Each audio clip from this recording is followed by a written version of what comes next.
तस्य प्रज्ञा प्रतिष्ठिता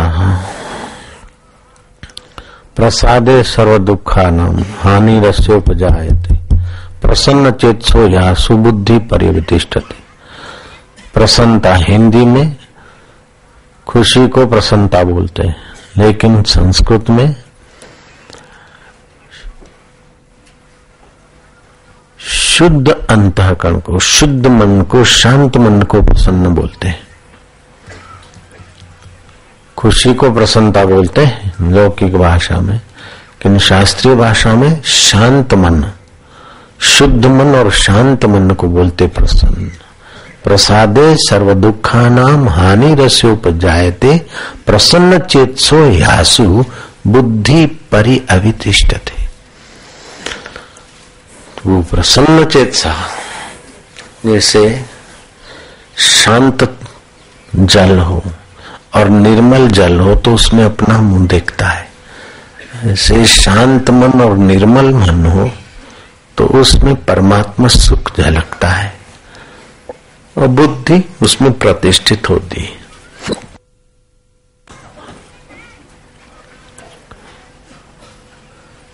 चित्त की प्रसन्नता अर्थात चित्त शांत और शुद्ध, ये बड़े तपस्या का फल है। और ध्यान के समान कोई तप नहीं। इसीलिए शास्त्र कहते हैं कि कुछ समय बैठकर ध्यान करे तो मन की मलिनता मिटे, बुद्धि के दोषों को देखने की कला है। राग द्वेष मति के धर्म,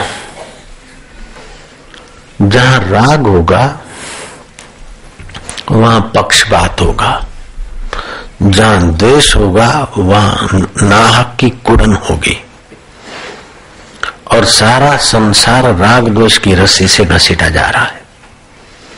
सारे जो दुख है राग द्वेष मूलक है, सारी जो परेशानी और मुसीबतें हैं वो राग द्वेष मूलक है। विदुषानाम किम लक्षणम, बुद्धिमान श्रेष्ठ पुरुषों का क्या लक्षण है? अदृढ़ राग द्वेष, अत्यंत मूढ़ है, अत्यंत तुच्छ अंतःकरण है तो उसका राग द्वेष होगा लोहे पे लकीर जैसा। कोई चीज खाली देख ली, मजा आ गया, बस उसके बिना नहीं रहा जाएगा। अथवा किसी ने कुछ कह दिया तो गांठ बांध ली। दृढ़ राग द्वेष एकदम फोर्थ क्लास चित्त, दृढ़ राग द्वेष, उससे कुछ अच्छा अंतःकरण होगा तो जैसे मिट्टी में लकीर, धरती पे लकीर, ऐसा राग द्वेष। उससे कुछ साधक अंतःकरण होगा तो बालू पे लकीर। और जब वो सिद्ध बुद्धि स्थित हो जाती परमात्मा तो जैसे बहते पानी में लकीर।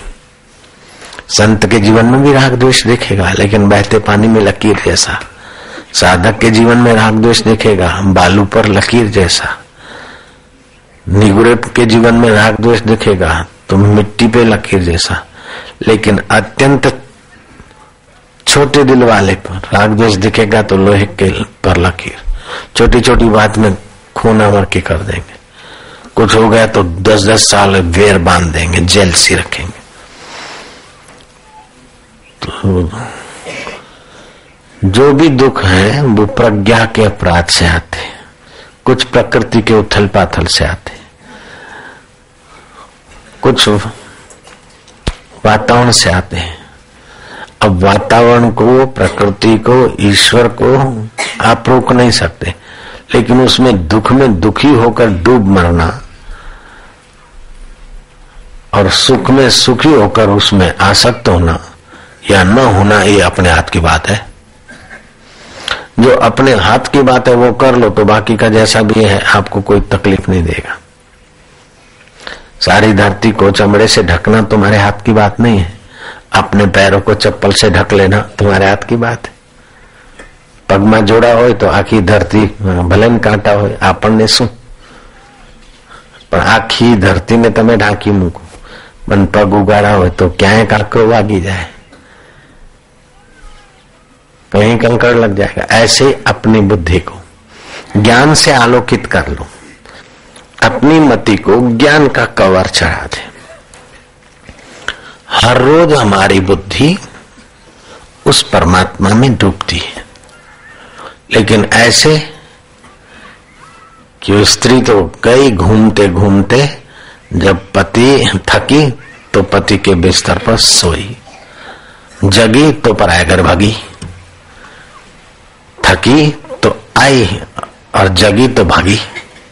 तो उस स्त्री को क्या बोलोगे? पतिव्रता बोलोगे? सच्ची औरत बोलोगे? तो ऐसे ही बुद्धि इधर उधर उधर थक के फिर सो जाती तो आत्मा के नजीक आती, जब जगती है तो संसार में भागती राग द्वेष।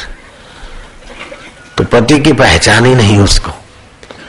जैसे पति को पहचानती नहीं हो वो पत्नी, पत्नी होते हुए भी पत्नी नहीं है, ऐसे ही जो बुद्धि परमात्मा को पहचानती नहीं वो बुद्धि होते हुए बुद्धि नहीं है।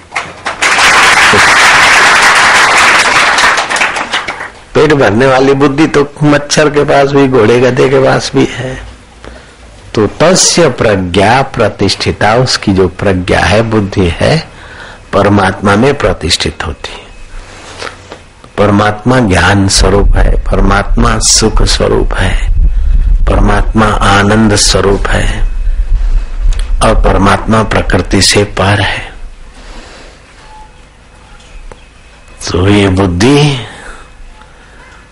जब प्रकृति की चीजों में भटकती है तो राग द्वेष होता है, और मन शांत होता है तो बुद्धि को प्रकृति में भटकना नहीं होता, तो बुद्धि प्रतिष्ठित हो जाती, स्थिर हो जाती। जैसे बिलोरी कांच हिलता है तो सूर्य की एनर्जी नहीं प्रकट कर सकता है, और बिलोरी कांच शांत है तो सूर्य की दाहक शक्ति प्रकट कर देता है। ऐसे ही मन स्वच्छ शांत है तो बुद्धि स्थिर हो जाती, बुद्धि स्थिर हो जाती तो भगवत शक्ति, भगवता। बाहर चाहे कितना भी दुख का निमित्त हो, एक तो दुख का निमित्त से दुख होता है, दूसरा मैं दुखी हूं ऐसा सोचने से दुख होता है, तीसरा दुखाकार वृत्ति से दुख होता। कभी कभी दुख के निमित्त से भी दुखाकार वृत्ति न बनी तो दुख नहीं होगा। बच्चा चलते चलते गिर पड़ता है, उसको ठोकर लगी तो दुख का निमित्त तो हुआ, लेकिन दुखाकार वृत्ति नहीं हुई तो हंसता है, ओ मतोड़ा मर गया है, हो गया है, ओ कबूतर चला गया। उसकी माँ बोल देख ले कबूतर, तो दुखाकार वृत्ति बनने के पहले माँ कबूतर आकार वृत्ति बना लेती है, दुखी नहीं होता।